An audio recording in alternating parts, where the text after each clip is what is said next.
Andrew McCART, IFL TV, in association with MTK Global. Delighted for the first time ever to finally meet Matthew Hatton. Matthew, we had a little conversation before I pushed record there, but this is the actual first time I've spoken to you. I think I've met nearly everyone in boxing but yourself, so it's nice to finally meet you. You too, my friend. Definitely. Well, the reason I want to talk to you is because obviously your nephew Campbell's making his debut on March 6th. Now, for a young man to make his debut with who his dad is and who his uncle is I'm just going to jump straight into the deep end here. Does Campbell feel any pressure going into this debut with who you and your dad, who you are and who his dad is? I think, yeah. I mean, we've got to be honest, haven't we? Big pressure on Campbell, but we've always known that's been the case. And Campbell is a strong character. So, as I always say, you know, I get asked that question a lot, and it's a double-edged sword, isn't it? You know, being from a boxing family does bring pressure, but on the flip side, it also brings opportunities, and that's exactly what Campbell's got. He's got a great opportunity here. What a great show to kick off his journey on a box office show. Great top of the bill. Huge event. He's got great promoters behind him in Matchroom. He's got myself coaching him, his dad managing him. He's just signed with AJ's management team. So he's got everything there for him now, Campbell. So, yeah, there is big pressure, but also there's great opportunity for him. And the great thing about our sport, you know, we can grab it with our own hands, can't we? And that's what he's got to do. Definitely. You mentioned there that he's got you, his dad, manage him. So that's good that he's always going to have you and your dad there to guide him, so to speak. But you've known Campbell. He took up boxing quite late in terms. What was he, like 13 or 14 when he took it up and stuff like that? But you've seen him in the gym. You've took him on the pads. You've seen him through his amateur career and stuff like that. How far can this young man go? I mean, he reminds me of his dad when I see him when he's on that bag. But how far can he go? Absolutely, the Clone Ranger, I call him. I mean, he started boxing very, very young. He lost his first 4 amateur fights, actually. And when he first started going, me and Ricky's always been wary about, you know, we've wanted him to stay away from the boxing because we know firsthand what a difficult sport boxing is and what a hard way to earn a living. So we sort of like shied away at first and just let him find his own little way. So he was going on, having mixed success in the amateurs. And then I think when it got to about 15, 16, we could see he really wanted it. He was training all the time. I'd always see him running around the house and stuff like that. I was watching him fight, and I always thought he was capable of so much more. So at that stage, I stepped in. I said, Campbell, you know, you can have as much or little as my time as you want. Because even though he was getting better, he wasn't getting better as quickly as I thought he would. And I wasn't having someone come to me 2 or 3 down the line and say, Matt, you was a boxing coach. Why didn't you step in to help him out? Yeah. So it has always been that line where we've wanted to hold back. But I think it got to that stage when we could see he really wanted it. Both myself and Ricky stepped in then and started doing more and more work with him. And he's really been getting better. You know, he's not had a stellar amateur career. He's had about 31 fights. He picked up a national novice title. He's won a couple of Northwest titles, been fighting at a really good level. But to be fair, he's always been sort of tailor-made for the professionals, really. And whenever you speak to Campbell, you know, fighters are different. Some fighters, you speak to some good amateurs, and their pinnacle is the Olympic Games or Commonwealth Games and things like that, amateur tournaments, where for Campbell, it's always been about turning professional, and he is better suited to the professionals, really, very much like his dad. And he's got a lot of ability, Campbell, you know, physically very strong, fit, determined. He's got a hell of a lot of heart. So I expect Campbell to go a really long way in the sport. I really do. Like I say, he's got some great opportunities, and I think he's going to do really well. You said there that a lot of young kids, especially around Campbell's age, they want to do the Olympic Games. They want to become Commonwealth champion and stuff like that. So in saying that, I'm guessing that for you and Ricky, you're going to just sort of like rein Campbell in and just let him learn his trade in the pro ranks. Because, you know, like young kids, especially, I'd imagine Campbell's probably the same, that he'd probably just want to jump in right now and fight for the British title or fight for the Commonwealth title in the pro ranks. But I guess that it's your job and Ricky's job to like rein him in, and still, it's a learning game. He's still got to learn his craft, hasn't he? Absolutely. And Campbell's, the one thing I like about Campbell, he's a real fighter. You know, he's got a lot of heart. He loves sparring. And Campbell, he doesn't lack confidence. Campbell would fight King Kong if you let him. You know what I mean? He doesn't lack confidence, and he's got that fighting spirit. You see a lot of fighters, young fighters these days, and it's all about the look, isn't it? They're too busy about what's on Facebook, on Instagram. And reality, they don't really like the rough and tumble part of it. Campbell doesn't shy away from that, but Campbell doesn't lack confidence. He would fight anybody.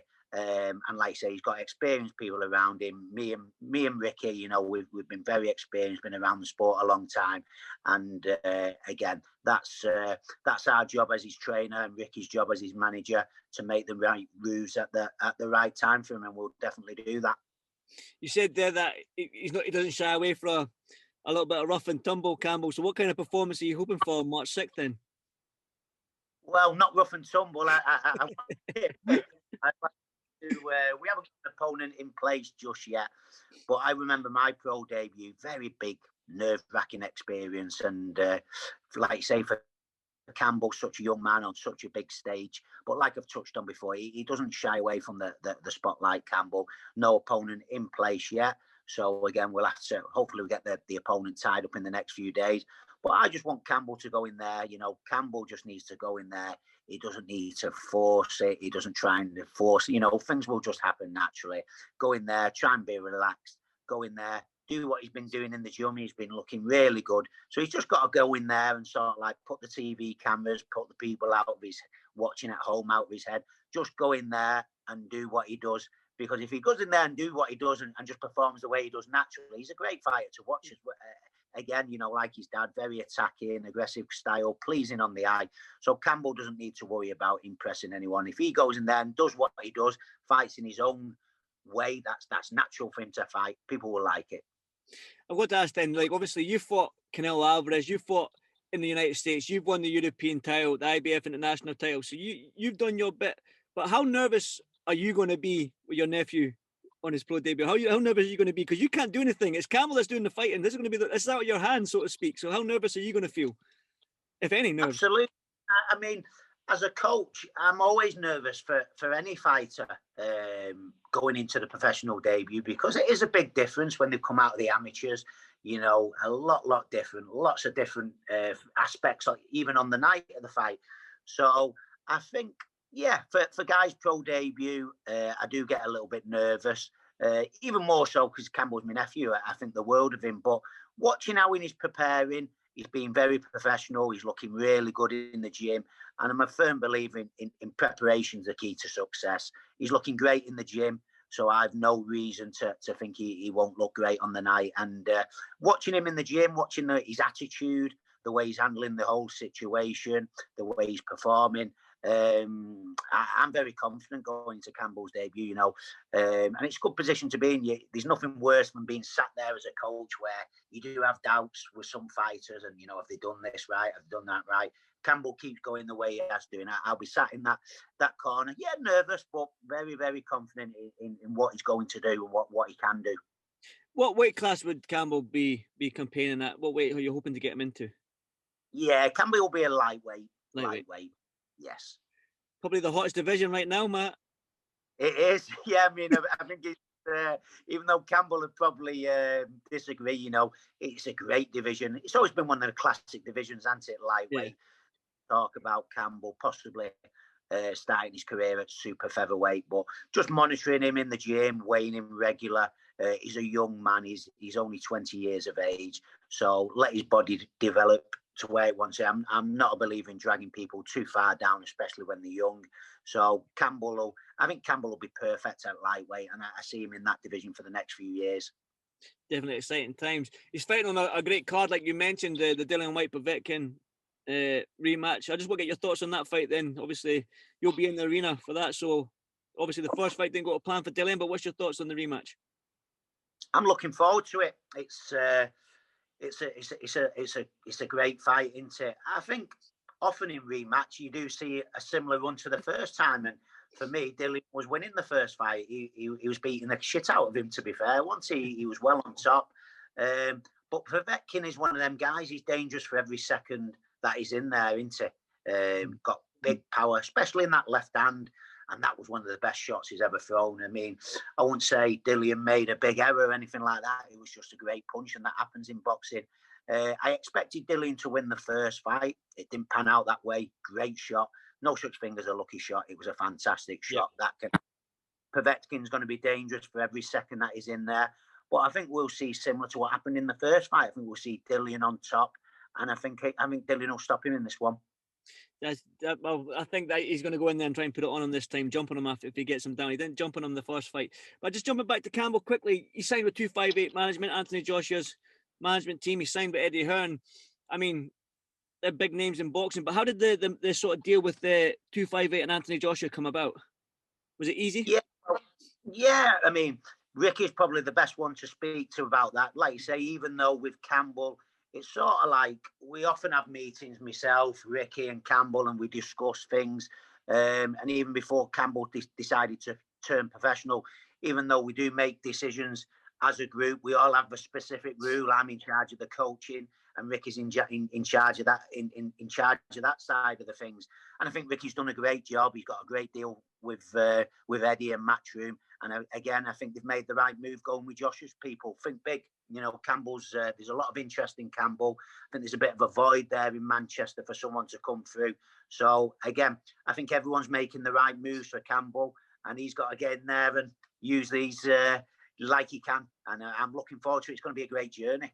I know, I'm looking forward to it as well, to be honest, because like I said to you, I watched it, I follow him on Instagram, I see him hit that bag, I see him on the pads with you, I see him on the pads with Ricky, and I'm like, God, he just reminds me of his dad. Like, and I was a massive Ricky Hatton fan. I absolutely loved Ricky growing up. But you mentioned the void there. We had Ricky in the pub. You want to see him in the pub as well? He is just like his dad, I'll tell you that.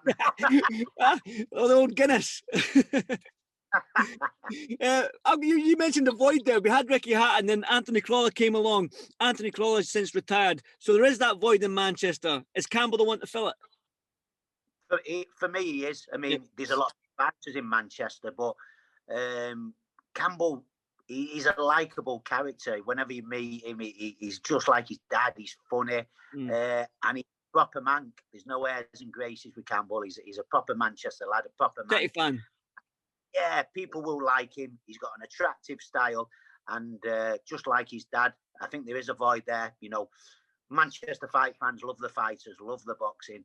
They love supporting one of their own, and like I said, Campbell's a proper man. So again, it's all down to Campbell. If he produces the goods, people will follow him. So maybe some big nights at the MEN again. Who knows? I certainly hope so. So I've been at loads of nights, Ricky Hatton, Anthony Crawler nights at the MEN. So fingers crossed we get the fans back and we can see Campbell selling them out. Now I want to go to you, Matt, because like I said, it'll be stupid of me not to ask this question, but you've been in the ring with some big names, and Canelo was one of them. I think it was back in 2012 or 13. I can't quite remember, but you faced Canelo, and he seems to be going through quite a lot of British fighters right now. We hit Ryan Rhodes, yourself, Amir Khan, Callum Smith recently, and it seems like Billy Joe Saunders is up in May. Now, what's your thoughts on, and can Billy do it? Can Billy beat somebody like Canelo? The Brit basher, innit? Yeah, it seems to be. Yeah. I mean, he's developed into such a fantastic fighter, hasn't he? He's got better and better.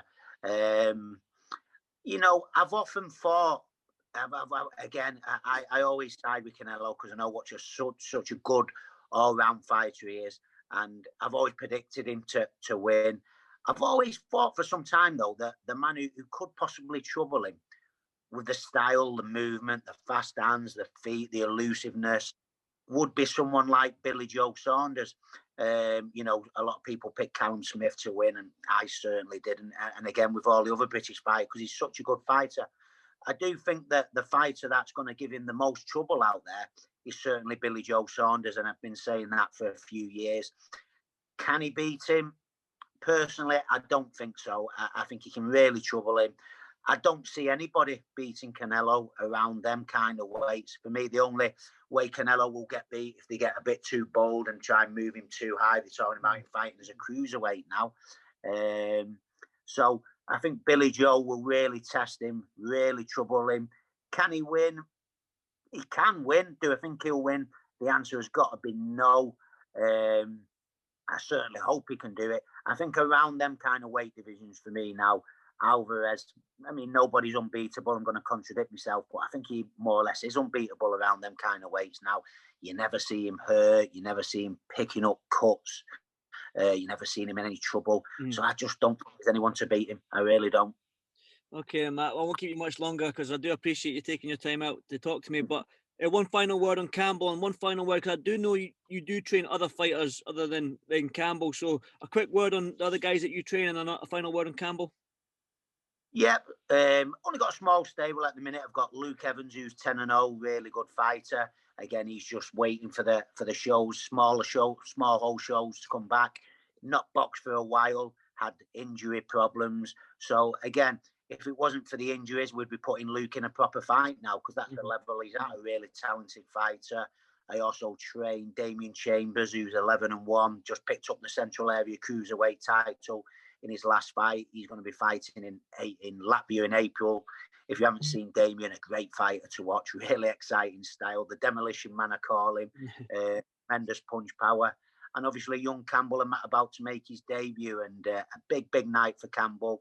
But I've always believed in Campbell. I've always been behind him, and a big night.